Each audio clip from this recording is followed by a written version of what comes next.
Direction à présent la Possonnière, à 20 km au sud d'Angers et plus précisément au moulin de la Roche.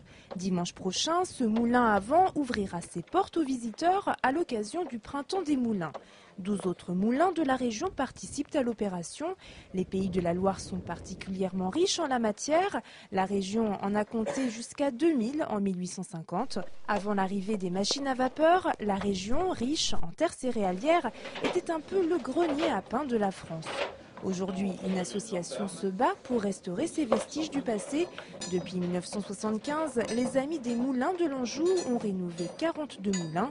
Spécificité de la région, elle a vu fleurir sur ces terres 3 types de moulins. En Anjou, on avait les 3 types de moulins. Les moulins chandeliers, comme on en a dans le nord de la France ou même en Île-de-France, qui sont une très grosse cabine en bois avec tout le matériel dans la cabine. Les moulins tours comme celui-ci, on en trouve beaucoup en France, mais aussi quand même en Anjou, en particulier dans les Mauges, hein, le Choletais. Ici, on est en bordure. Et puis les moulins caviers, eux, sont plus dans la région de Saumur.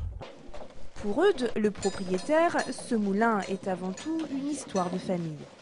C'est avec mon père en 1979-80 qu'on l'a restauré. C'était un rêve aussi de mon père de faire revivre ce moulin, hein, qu'il avait toujours connu, lui, petit, mais sans tourner. Et il a été très heureux de le voir tourner. Il aura fallu 2 ans pour restaurer le moulin. Dimanche prochain, Eudes ne manquera pas de faire partager sa passion aux visiteurs, quitte à en faire un peu trop. Le meunier travaille quand il y a du vent. Si je fais ça, c'est pour les visiteurs. Je triche, oui. Pour connaître la liste des moulins à visiter, vous pouvez contacter l'AMA, l'association des Amis des Moulins, au 02 41 59 23 77.